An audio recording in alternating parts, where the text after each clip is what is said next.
शुभ संध्या सभी को।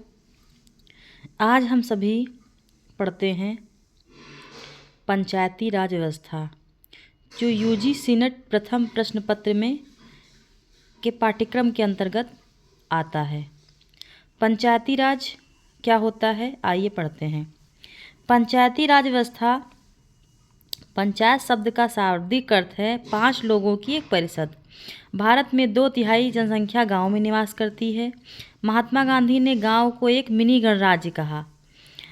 भारत में प्राचीन काल से ही पंचायती राज व्यवस्था अस्तित्व में रही है, भले ही इसके विभिन्न नाम हों। समाज का आधार अब भी ग्राम पंचायत ही हैं। भारत में पंचायती राज व्यवस्था ग्राम, तहसील, तालुका और जिला आते हैं।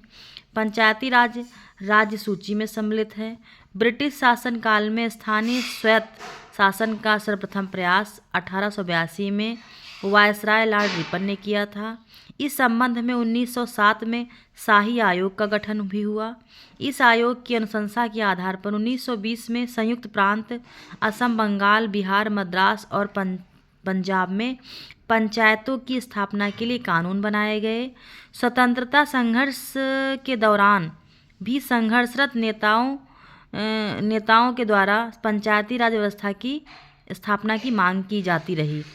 पंचायती राज भारतीय राजनीतिक प्रणाली का अभिन्न अंग है, जिसका उद्देश्य सत्ता का विकेंद्रीकरण एवं सबसे निचले स्तर पर लोगों की प्रत्यक्ष भागीदारी सुनिश्चित करना है।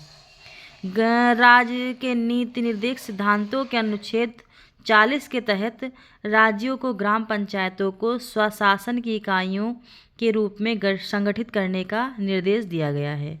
बलवंत राय मेहता और अशोक मेहता का गठन पंचायती राज संस्थानों की कार्यप्रणाली में सुधार के लिए सुझाव देने के लिए किया गया।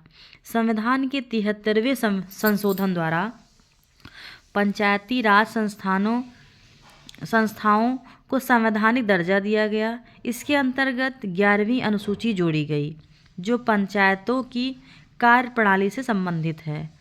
अनुसूचित जात, अनुसूचित जनजाति और महिलाओं हेतु आरक्षण के लिए अनिवार्य प्रावधानों के अलावा पिछड़े वर्ग संबंधित सदस्यों के लिए स्वैच्छिक आरक्षण का प्रावधान भी है।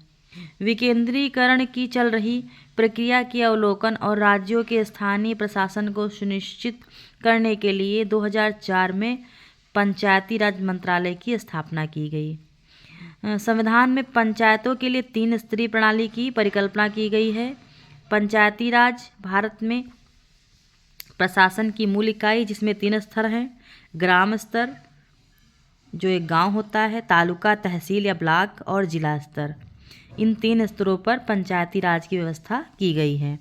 ग्राम स्तर पर ग्राम प्रधान, पंचायत स्तर पर राज्य स्तर का प्रतिनिधित्व कौन करता है। किसी भी पंचायत में सभी सीटों पर प्रत्याशियों का चयन पंचायत के क्षेत्र के अंतर्गत आने वाले निर्वाचन क्षेत्रों में मतदाताओं द्वारा प्रत्यक्ष रूप से मतदान द्वारा किया जाता है, जिसको ग्राम सभा भी कहा जाता है। अनुसूचित जाति, अनुसूचित जनजाति और महिलाओं के लिए भी सीटें आरक्षित की गई हैं। राज्य सरकार अन्य स्तरों पर आरक्षण का प्रावधान कर सकती है। अध्यक्ष का चयन राज्य सरकार द्वारा स्थापित विधि द्वारा किया जाता है। ब्लॉक पंचायत समिति में पंचायत समिति क्षेत्र के सभी सरपंच, क्षेत्र के सांसद और विधायक, उपखंड, एसडीओ और समाज के कमजोर वर्ग, कुछ अन्य सदस्य भी शामिल होते हैं।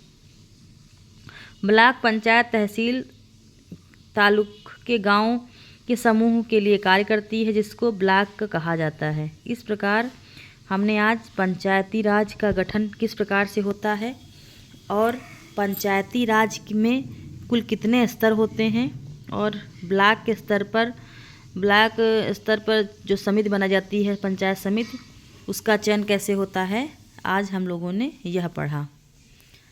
आज के लिए इतना ही। कल अन्य विषय के साथ फिर उपस्थित रहेंगे। धन्यवाद।